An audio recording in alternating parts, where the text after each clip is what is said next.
Opa, então o vídeo de hoje é muito especial porque eu cheguei aqui ao fim do meu projeto de leitura dos romances da Virginia Woolf em ordem cronológica. Então eu li aqui o Entre os Atos, que é o último romance aqui da autora, publicado em 1941, logo após a morte dela ali naquele mesmo ano, né?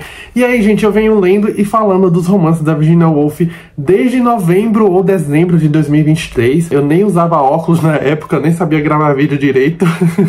E foi um projeto que me tomou mais tempo do que eu pensava, mas foi culpa também dos hiatos que eu ia fazendo ali entre um romance e outro, né? Mas enfim, se você tiver interesse, vou deixar aqui embaixo uma playlist com todos esses vídeos. Então, considerando que o primeiro romance ali da Virginia Woolf é de 1915, o A Viagem, né? A gente tá falando aqui de um trabalho literário que vai englobar uns 26 anos. Então a gente acompanha toda a evolução, toda a experimentação, as diferentes propostas de ensinar os seus temas ali ao longo desses romances da Virginia. E aí, chegando aqui no Entre os Atos, eu fiquei muito encabulado com esse livro, porque ele é provavelmente o romance mais curto aqui da Virginia Woolf. Ele tem pouco mais de 150 páginas e, ao mesmo tempo, ele é um dos livros mais bonitos e também mais líricos aqui dela. O que me impressionou é que a gente vai ter esse último romance sobre o fim de uma era, o fim de um tempo, né? Sobre a incerteza do futuro. Mas ainda assim, não há necessariamente uma nota pessimista. Eu já falei sobre isso anteriormente, sobre como essa incursão profunda que a Virginia Woolf faz sobre a vida, sobre a morte e tudo mais, ela vem sempre com esse tom de melancolia, mas ainda assim com uma espécie de afirmação à vida, né? De afirmação à celebração do presente. E, para além disso, esse aqui é muito mais sobre como que a arte é esse ponto inevitável para dar perspectiva ao tempo e à vida e à mudança das coisas. Então, ele é um romance bem criativo, muito cheio de simbolismos também, extremamente metalinguístico. É um texto, como eu falei, altamente lírico, muito simbólico, e grande parte dele também vai ser escrito em versos. Ainda assim, ele é mais acessível ali do que As Ondas. A gente vai ter essas trocas de perspectivas também, tal qual Mrs. Dalloway, mas nada que seja tão diluído assim como Mrs. Dalloway. Então essa troca é muito mais bem marcada aqui no texto. Esse romance se passa durante uma peça teatral que está sendo encenada ali numa comunidade rural, uma espécie de espetáculo que vai revisitar ali a história da Inglaterra, né? Então a gente está aqui às vésperas da Segunda Guerra Mundial. Esse contexto aqui vai parar sobre as coisas, sobre os personagens ali. Como a última obra, é muito bonito perceber como que a Virginia Woolf faz daquela experiência coletiva de questionamento, de antecipação, né, entre o público e os atores, entre a plateia, entre o passado e o presente também, a arte e a vida, enfim, como ela faz de todas essas coisas um espelho. Então a gente tá vendo literalmente a Virginia Woolf enxergando a arte, a vida, essa passagem do tempo como uma performance. E aí eu acho que vale a pena também falar um pouco sobre o contexto aqui do livro, ligado ao momento que ele foi escrito e também ao destino ali da Virginia Woolf, né? Porque eu acho muito importante como que ele vai acabar moldando a nossa própria visão a respeito dessa obra aqui, né? Então, embora o manuscrito aqui do Entre os Atos já tivesse sido concluído ali por volta de novembro de 1940, a Virginia Woolf não chegou a revisar o texto datilografado, como o próprio Leonard Woolf, né, o marido dela, vai deixar claro aqui nessa nota introdutória. Ele vai explicar que quando a Virginia morreu, o romance já estava pronto. Muito provavelmente ela faria alguns ajustes, mas nada muito substancial.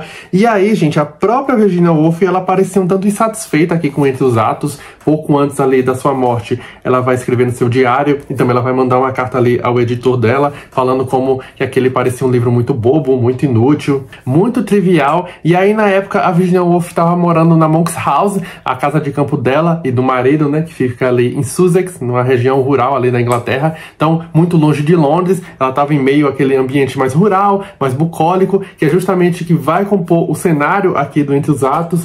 E aí, meses antes, a Virginia Woolf havia lançado uma biografia do pintor Roger Fry, que foi pessimamente recebido, as críticas não foram lá muito boas, o que abalou ela. Paralelo a isso, a gente tinha os bombardeios da Segunda Guerra Mundial, que já haviam começado. A casa dos Woolf, inclusive, lá em Londres, já havia sido destruída ali pela Blitz. Então, gente, com tudo isso, a saúde mental da Virginia Woolf estava se deteriorando cada vez mais rapidamente, né? A gente sabe que a Virginia Woolf, conhecidamente, travou uma batalha contra problemas mentais ao longo da vida dela. Ela vivia altos e baixos em relação a isso. Então, todos esses fatores aqui que eu mencionei acabaram culminando para que poucos meses após a conclusão aqui do Entre os Atos, mais especificamente em 28 de março de 1941, a Virginia Woolf tiraria a própria vida ali se afogando no rio Ouse, que era um rio que ficava próximo ali à casa dela, né? Então, antes de tirar a própria vida, ela vai deixar ali uma carta muito bonita, inclusive para o marido, e outra carta para a irmã dela, a Vanessa Bell.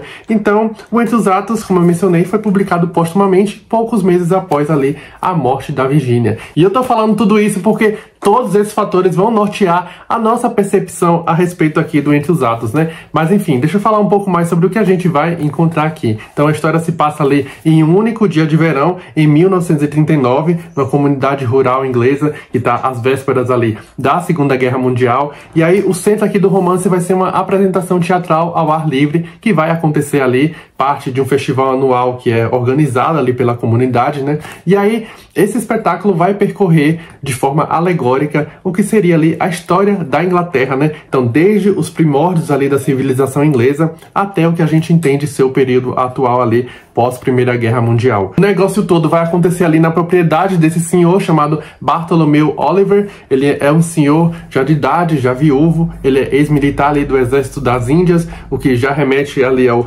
Percival das Ondas, né? E aí ele vive ali com a irmã dele, a Lucy Swiffin, que também é uma mulher viúva, é uma senhora um tanto excêntrica. A gente vai ter aqui também o filho ali do senhor Oliver, o Giles, que é um cara que mora e trabalha em Londres, e ele é casado com uma moça ali chamada Isa. E aí a gente percebe que a relação deles já está um tanto desgastada ali pelo tédio, por certa distância. A gente percebe isso principalmente nessas ruminações que a gente vai acompanhar aqui da Isa. E entre os convidados ali da família para assistir aquele evento, a gente vai ter ali um casal de amigos, que são a senhorita Manresa e o William Dodge. E esse último é muito interessante porque ele é um homem que vai despertar ali certa desconfiança de alguns moradores ali daquela comunidade que pensam que ele pode ser gay. É interessante isso porque a gente já tinha tido um personagem abertamente gay ali nos anos que foi o romance anterior da Virginia Woolf, né? Mas enfim, gente, a peça então que todo mundo vai assistir aqui, ela é escrita e dirigida por uma tal de senhorita La Trobe,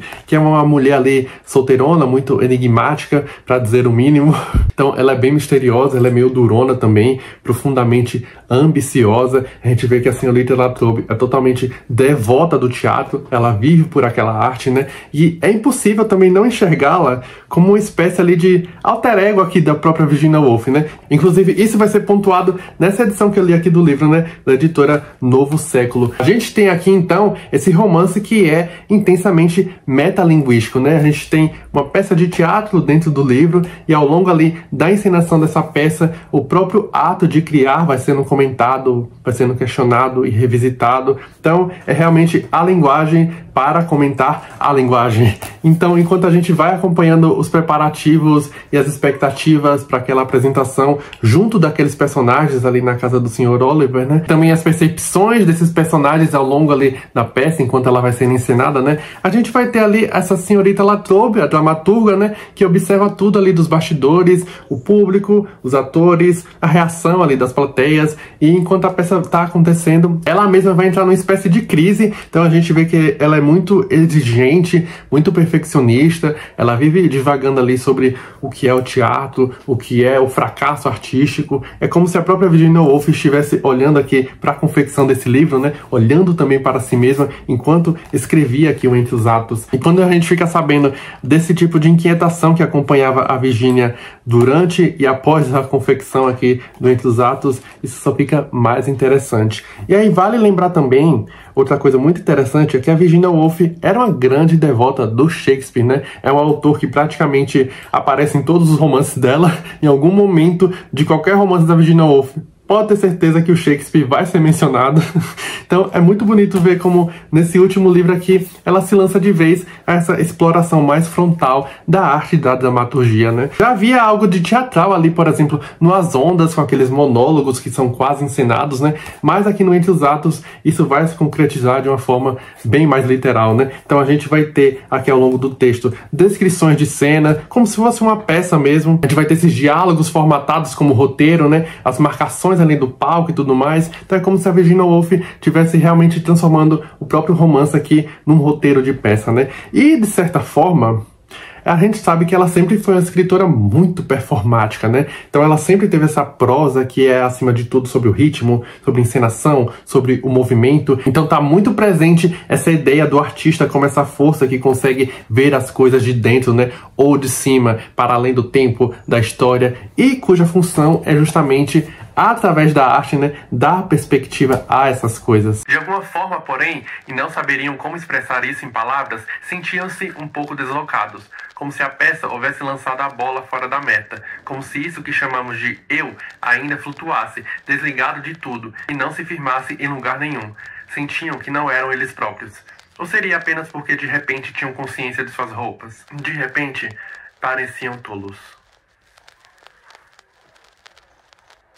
Aí eu acho interessante comentar um pouco sobre a estrutura que a gente vai ter dessa peça, né? Dessa peça que a gente e que os personagens aqui estão acompanhando. Como eu falei, é uma peça que vai fazer alegoria à história da Inglaterra, então cada ato ali vai se deter a um intervalo histórico específico, com um estilo muito específico. Vão ser 3 atos, e aí no primeiro ato, é o ato mais lírico daqui, a gente vai ter música, vai ter dança, a gente vai ter uma moça ali, ou é uma criança, se eu não me engano, que vai simbolizar a própria Inglaterra, né, em seu período ali de frescor dos primeiros dias, a chamada rosa inglesa, né, que é uma figura que faz parte dessa iconografia inglesa, essa mulher de beleza natural, muito pura, etc. Então eu acho que essa daqui é a parte que mais remete ao estilo do Shakespeare aqui nessa peça. E aí o segundo ato, ele já vai mudar um pouco as coisas, ele vai se iniciar em uma situação um tanto mais cômica com um grupo de pessoas, ele vai se passar ali durante o século XVII, se não me engano, durante o período ali da restauração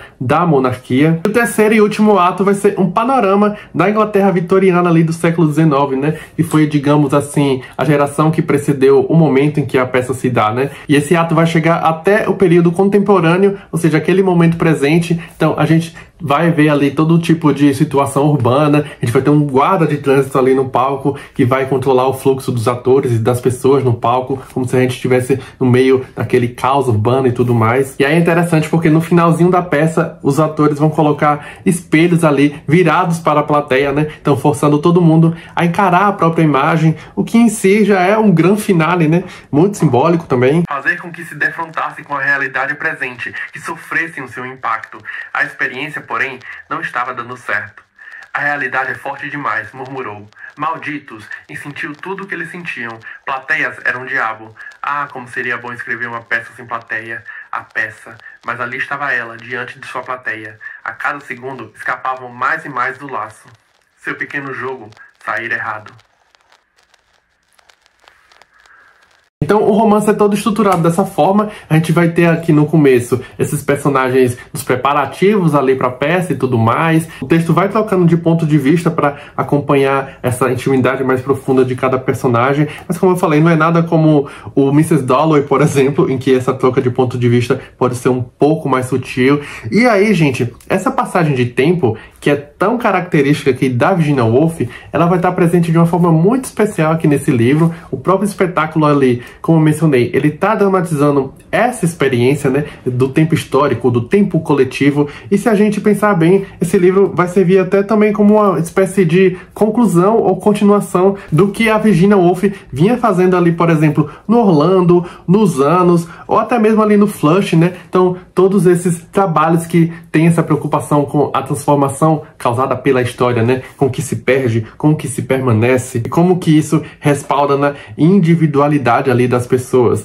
Então, como a gente está às vésperas ali da Segunda Guerra, esse conflito aqui, ele nunca vai ser necessariamente mencionado, não de forma direta, mas, mais uma vez, é uma ideia que está sondando ali todas as pessoas. Em certo momento a gente vai ver um reitor ali que está dando um discurso, e aí ele vai ser abafado por um som de aviões que estão passando ali pelo céu, né? Em outros momentos vão se notar ali uma nuvem que está se formando também no céu. Então o tempo inteiro a gente está tendo esses pequenos presságios desse velho mundo que está sendo engolido por essa força tão desconhecida, tão destruidora e tão misteriosa também. Tudo isso representado por essa redoma da vida campestre, né? E aí, aproveitando que eu falei isso, esse também me parece um romance que a Virginia Woolf vai celebrar esse estilo de vida rural mais simples também. Então é uma comunidade ali muito pequena, todo mundo se conhece, há esse senso de comunidade, de continuidade e também de pertencimento, quase que uma ideia mesmo de nação ali entre aquelas pessoas, né? E é curioso porque a Virginia Woolf sempre foi essencialmente muito urbana. A gente via ali nos romances dela como ela amava o caos, aquele burburinho ali de Londres, aquele burburinho da vida moderna, mas aqui a gente vê ela se detendo muito mais naquele tipo de interação que as pessoas tinham entre si. Mais do que isso, a gente vai ter muitas descrições, mais uma vez, da natureza, daquela harmonia proporcionada por aquele local mais bucólico, né? E aí, gente, tem um detalhe aqui que também me arrepiou bastante. Eu lembro ali de um vídeo da Francine Ramos, do Livre Café, comentando ali sobre a viagem, né? O primeiro romance da Virginia Woolf, de como que ele já parece anunciar o destino trágico que a Virginia Woolf teria, né? Então seria um romance ali de presságios. E de fato, quando você olha aqui para o Entre os Atos, há realmente muitos momentos em que isso também pode ser levado de uma forma mais literal, né? Por exemplo, a gente vai ter um momento ali durante um chá, antes da peça, né? Em que a gente vai ter a personagem da Isa, e essa é uma das personagens mais introspectivas aqui do livro também. Então a Isa tá ali no meio daquelas pessoas, ela tá pensando ali nas coisas e expressa internamente esse desejo pelo silêncio, pelo repouso, de se retirar dali, né? E aí, em certo momento, ela vai mencionar que ela deseja que as águas da fonte do desejo cubram ela, né? Então é uma figura de linguagem muito precisa. Essa coisa da água sempre está muito presente nos trabalhos da Virginia Woolf. Enfim, quando a gente pensa que esse é o último romance dela e a gente pensa no destino que ela viria a ter, né? Enfim, é muito bonito, mas também muito trágico. Não sei. Os ponteiros do relógio haviam parado no momento presente. Era agora, nós mesmos. Então era esse pequeno jogo dela, mostrar-nos como somos, aqui e agora, todos deslocados, afetados, falseados, as mãos erguidas, as pernas fora do lugar. Essa foi a primeira vez que eu li o Entre os Atos. Alguns outros romances da Virginia Woolf foram releituras, mas esse daqui foi a minha primeira experiência e eu gostei bastante. Ele é realmente uma espécie também de ensaio e de meditação sobre o tempo, sobre essa dissolução de uma passagem de um período para o outro, né? Então tudo que a Virginia Woolf vinha explorando aqui ao longo da sua obra vai retornar nesse livro. A transformação da vida pela arte, essa instabilidade da ideia de identidade. Então é um romance sobre o fim de uma era também, né? E aí quando você pensa que esse é o último trabalho aqui da Virginia Woolf, de como ela viria a tirar a própria vida tempos depois, é impossível não cair nessa própria ideia do romance de como a vida e a arte são muito indissociáveis, né? Então, vida, morte, tudo realmente é uma grande performance. Além que alguns críticos percebem uma qualidade um tanto inacabada aqui nesse romance, como ele não é tão polido como outros trabalhos da Virginia Woolf, mas assim, eu realmente não consigo olhar para um texto desse e dizer que tá faltando alguma coisa, sabe? Muito pelo contrário, é um romance realmente em que o passado vai iluminar o presente, né? A gente vai ter também uma última cena que é muito especial, que vai acontecer quando a peça já acabou, quando todo mundo já voltou ali para suas casas. A gente percebe uma espécie de compreensão ali entre os personagens.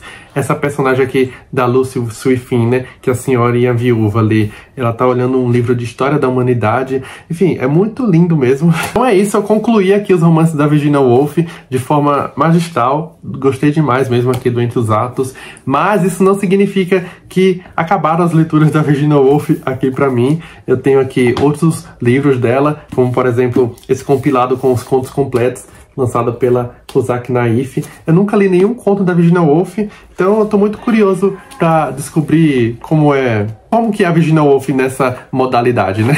É isso então, se você gostou do vídeo, deixa o seu like, se inscreve no canal se ainda não for inscrito, me conta nos comentários se você já leu aqui o Entre os Atos, ou qual livro da Virginia Woolf você leu, qual você mais gostou. Enfim, vou gostar muito de saber. Muito obrigado por assistir, um abraço e até a próxima.